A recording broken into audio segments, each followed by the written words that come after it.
É importante perceber, então, que a gente está implementando essa equação de recorrência. Eu vou dar um pouco mais de zoom. Né? A gente está, que é exatamente aquela que a gente viu no slide. E essa implementação, ela tem duas coisas, né? Duas condições que eu tenho que atender, que é, eu estou pondo o nó de origem como primeiro e eu estou colocando o nó de destino como sendo último. Como aqui o nó é indexado por zero, né? Eu estou usando Python, eu vou então, os meus nós vão de 0 até n-1. Então, a primeira etapa a primeira parte do código, eu estou importando as bibliotecas que eu preciso. Aqui é uma biblioteca numérica, aqui é uma biblioteca que permite eu mexer com grafos, e aqui para eu plotar o grafo na tela.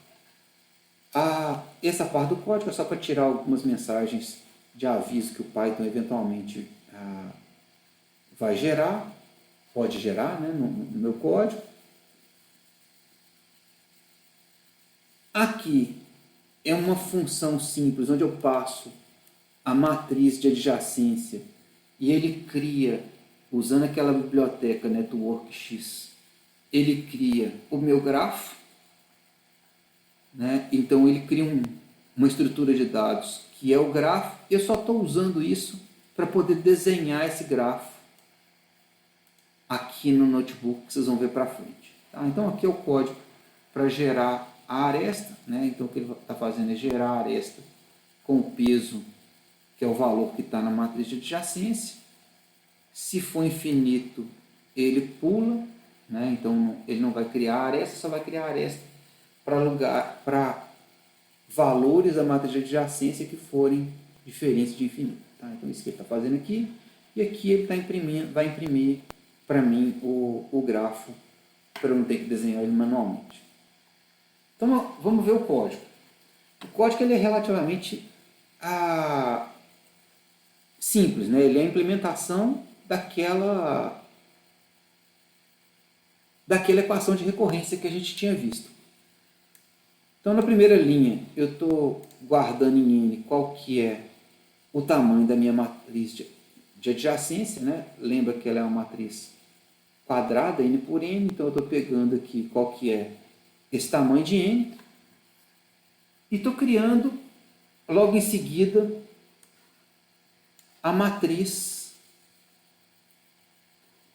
F, né? Que é aquela matriz que eu guardo os valores que eu calculei ótimos para cada uma das etapas. Eu sei que são n colunas, que são porque eu tenho uma coluna para cada vértice. E como eu sei que tem no máximo n-1 arestas, eu estou criando ela com n-1. E aqui eu guardo o caso base, que é a última posição, né, quer dizer, a última etapa do processo, né, do meu cálculo, ele corresponde à coluna, a última coluna da minha matriz de adjacência, que é justamente a coluna que liga todos os vértices ao destino. Né? Então, é isso que eu estou guardando aqui.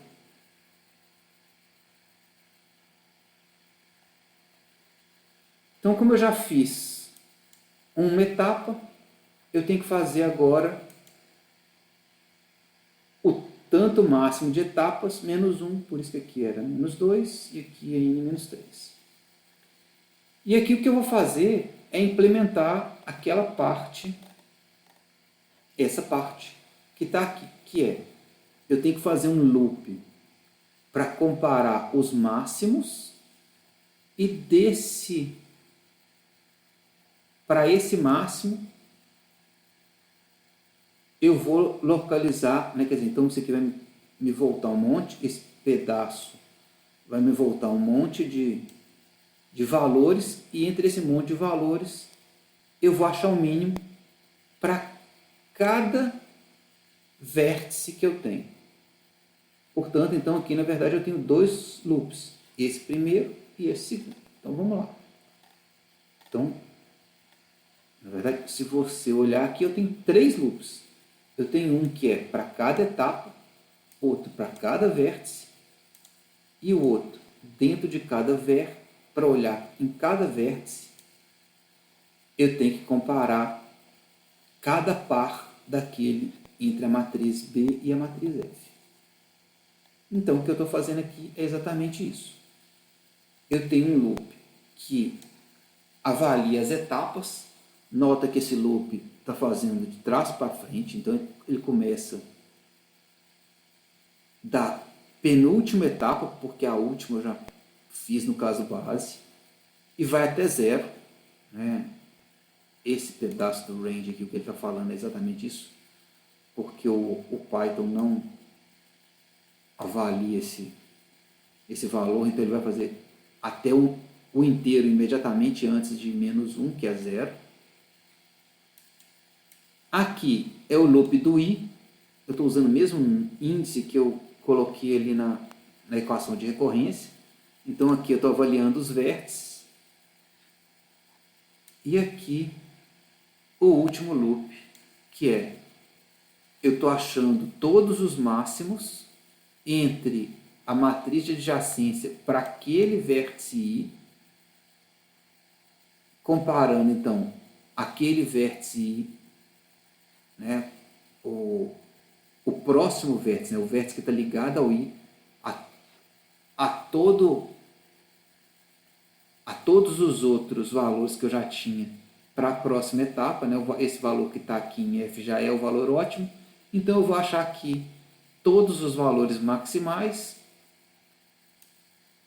e vou armazenar de todos os valores maximais qual que é o mínimo. Então aqui eu implementei exatamente aquela linha. E aqui é o truque que eu faço para avaliar se eu já achei a resposta. Então, na verdade, o que acontece é, como eu não sei quantas arestas que é a profundidade, uma coisa é certa. Quando eu chegar na resposta, eu vou ter o valor da resposta, né, que tem a resposta, eu vou achar um número somente na posição do vértice de origem e todos os outros são infinitos. Isso vai acontecer porque eu nunca vou ter loop. Né? Então, nunca vai acontecer de eu ter um outro valor aqui para as outras posições. Então, eu consigo fazer, o que eu vou fazer assim que eu chegar nessa situação, eu sei que eu posso sair do loop e eu tenho a minha resposta, que é o que seria o f de 1 de 0. Na verdade, não vai ser 1, vai ser k, porque eu tenho que sair. Eu não sei exatamente quantos k são, né? Então eu uso esse truque para poder sair. E aqui eu estou usando esse trecho só para imprimir qual que é a matriz F que foi calculada. Então, deixa eu rodar esses dois pedaços para o Python identificar que eu criei as duas funções, que eu criei a função que executa o meu algoritmo. Vamos rodar isso aqui. O que ele vai fazer é, eu estou criando essa matriz de adjacência, que na verdade é esse grafo complicado. Lembrando que eu vou do primeiro para o último. Então aqui eu tenho um caminho que vai de 0 para 2, de 2 para 4, aí eu tenho de 0 para 3, de 3 para 4, de 3 para 7, de 0 para 1, de 1 para 7, assim por diante, até chegar no 9. Se eu rodar aqui e eu fizer as contas, eu vou ver que, na verdade, eu tenho, na pior das hipóteses, eu tenho 1, 2, 3, 4 arestas até o 9. O que ele vai me achar é justamente, então, uma matriz F que tem 4 etapas. A primeira etapa, na verdade, a última etapa, ela é exatamente igual a coluna do último vértice. Percebe aqui que ela é 13, 8 e 9. Aqui é 13, 8 e 9, e que corresponde exatamente a esse 13, 8 e 9, que são as arestas que chegam ao 9. E ele vai calcular e vai achar o máximo. Vamos passar o conjunto para chegar naquele do exemplo que a gente estava vendo, que a gente viu nos slides. E o exemplo que a gente viu é esse aqui, que eu tenho um vértice 0, ele vai para 2, para 1, 2 e 3, e esses vão até o 4. Eu tenho a minha, aqui é fácil de eu perceber qual que é a minha resposta, né? A única outra situação que eu teria, né, se eu executar esse último passo aqui, essa é a única situação onde eu teria algum vértice ligado na origem. É o único jeito de eu fazer um vértice que tem uma entrada na origem, eu colocar um vértice que fica flutuando, ou na verdade, pode ter um grafo inteiro para trás aqui, mas ele nunca vai conectar nesse grafo que está para frente, porque qualquer aresta que eu criar, por exemplo, se eu criar uma aresta do 3 para o 4, eu na verdade estou criando um ciclo no meu grafo, e isso não pode. E vocês podem tentar, né? Do 2 para o 4 vai gerar um ciclo, do 1 para o 4 vai gerar um ciclo, do 5 para o 4 vai gerar um ciclo também. Então, o único jeito de eu criar esse vértice adicional ligado no 0 é eu criar um vértice que está totalmente desconectado. Quer dizer, nenhum dos vértices que estão para frente do 0, eles conectam no vértice 4.